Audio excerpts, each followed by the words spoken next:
Friends, watch full video carefully and अगर आपने अभी तक इस चैनल को सब्सक्राइब नहीं किया है तो इस चैनल को सब्सक्राइब कीजिए नीचे दिए गए रेड सब्सक्राइब बटन को क्लिक करके और उसके साथ वाले बेल आइकन को भी क्लिक जरूर करिए।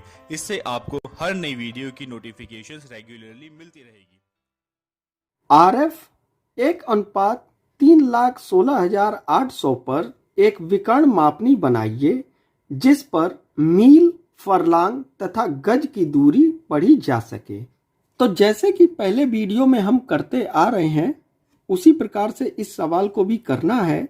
कागज के 1 इंच की दूरी धरातल को प्रकट करती है बराबर 3,16,800 इंच।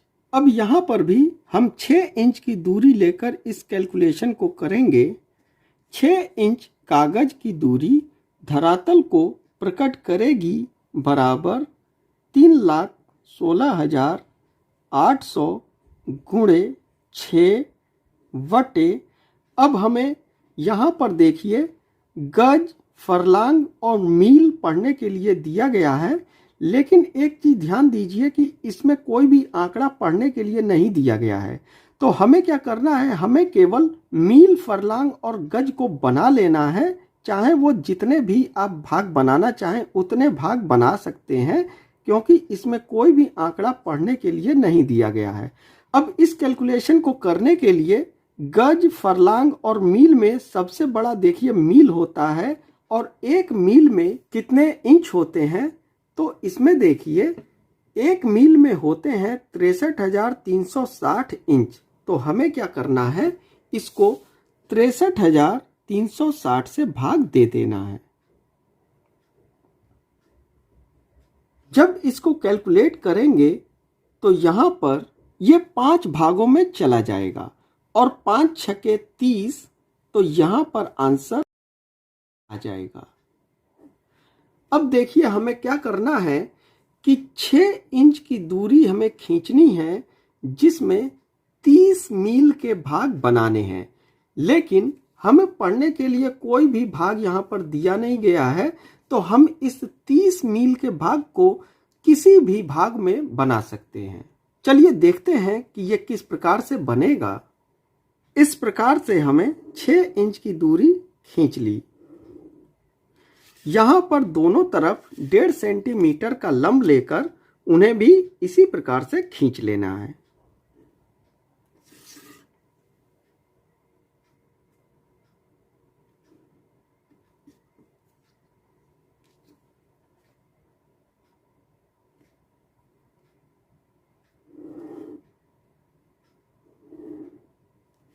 इस प्रकार से अब यहाँ पर देखिए ये 30 मील का भाग बताया गया है।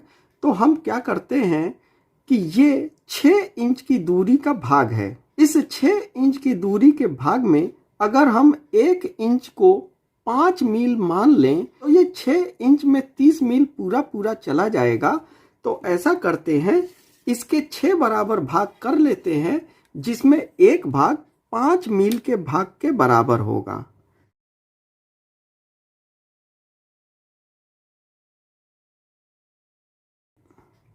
तो इस प्रकार से इसमें हमने निशान लगा लिया है और इनको ऊपर तक मिला देते हैं।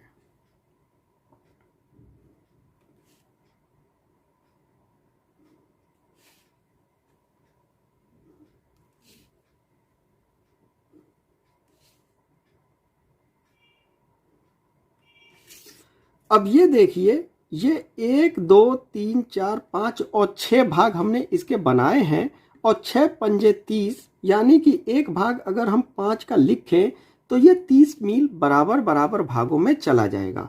तो चलिए इसको लिख लेते हैं।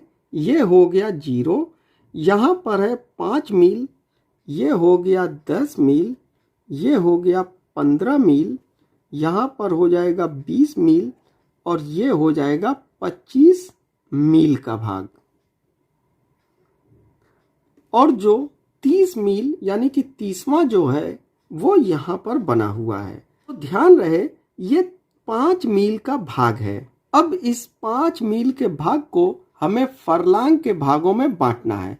तो 1 मील में कितने फरलांग होते हैं, तो 5 मील में कितने फरलांग होंगे उतने भागों में हमें इसे बांटना होगा। तो जब हम मापनी में देखते हैं कि 1 मील में 8 फरलांग होते हैं, तो यहाँ पर ये 5-5 मील के भाग हैं। तो 5 मील में 8 पंजे 40, यानी कि 40 फरलांग के भाग यहाँ पर बनेंगे। तो चलिए इधर हम फरलांग लिख लेते हैं और यहाँ पर हमें 40 भागों में इसे बांटना है। लेकिन 40 भाग हमें किस प्रकार से बांटने हैं, यहाँ पर कोई आंकड़ा तो दिया नहीं गया है, तो हम अपनी सुविधा अनुसार जैसा भी बांटना चाहें वैसा बांट सकते हैं। चाहे तो इसके 5-5 भाग कर लें या 10-10 के भी भाग कर सकते हैं। तो ऐसा करते हैं, अगर हम इसके 10-10 के भाग करें तो ये 4 भागों में ये 40 भाग बट जाएंगे। इस प्रकार से स्केल रखिए और इसके 4 भाग कर लेते हैं।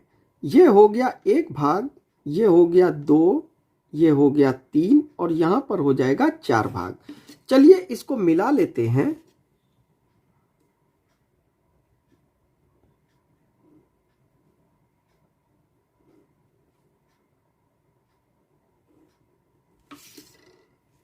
तो ये हमने 4 बराबर भाग कर लिए हैं। यहाँ पर हो जाएगा 10 फरलांग, ये हो गया 20 फरलांग, ये हो गया 30 और यहाँ पर हो जाएगा 40 फरलांग। अब देखिए, अब यहाँ पर हमें गज के भाग बनाने हैं। यहाँ पर हमने एक भाग 10 फरलांग के बराबर किया गया है। तो ये 10 फरलांग में कितने गज होंगे ये हमें देखना है। यहाँ पर देखिए, एक फरलांग में 220 गज होते हैं। तो 10 फरलांग में सीधे सीधे 2200 गज हो जाएंगे। तो हमें क्या करना है, इसको 2200 गज के भागों में बांटना है। अब यहाँ पर हमें गज के जो भाग बनाने हैं वो 2200 गज के भाग बनाने हैं। इसके ऐसे टुकड़े करेंगे कि ये बराबर बराबर कम से कम 3, 4 या 5 भागों में बट जाए, क्योंकि हमें यहाँ पर 3 सेंटीमीटर, 4 या 5 सेंटीमीटर तक ऊंचाई लेनी है। तो ऐसा करते हैं, अगर हम इसमें 4 का भाग दे दें तो देखते हैं एक भाग कितने का बनेगा। यहाँ पर 4 पंजे 20, ये 2 हो जाएगा और 0 यहाँ पर आ जाएगा और 4 पंजे 20, ये कट जाएगा और ये जो 0 है यहाँ पर आ जाएगा। तो एक भाग अगर हम 550 का बनाते हैं तो दूसरा भाग 1100 का बन जाएगा, तीसरा भाग 1650 का बनेगा और चौथा भाग 2200 का बन जाएगा। तो इस प्रकार से देखिए, हमें 4 भागों में अगर बांटना है तो एक भाग 550 का अगर हम लें तो ये 2200 के भागों में 4 भागों में बट जाएगा। तो चलिए इसको इसी प्रकार से करते हैं। यहाँ पर हम 4 सेंटीमीटर की दूरी इस प्रकार से लेंगे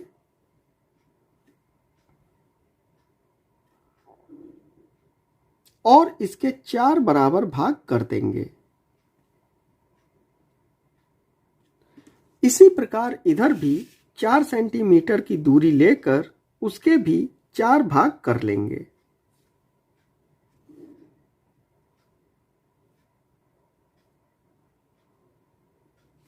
अब इनको एक साथ मिला देते हैं।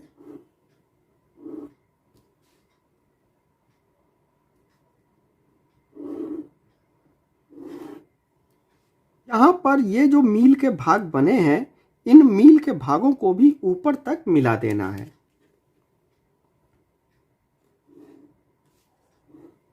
तो इस प्रकार से देखिए, हमने इसको मिला दिया है। यहाँ पर हमने गज के भाग बनाए हैं, तो चलिए इन गज के भागों को लिख लेते हैं। ये हो जाएगा 0, यहाँ पर हो जाएगा 550, ये हो जाएगा 1100, ये हो जाएगा 1650 और यहाँ पर 2200।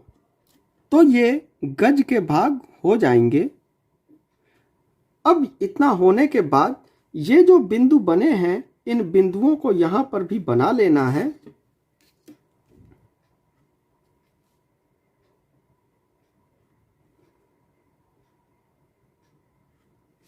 इस प्रकार से, और इनमें विकर्ण खींच लेना है। तो इस कोने से हम इस लाइन तक ले जाएंगे और इसी प्रकार आगे के बिंदुओं को भी अगली लाइन से मिला लेंगे।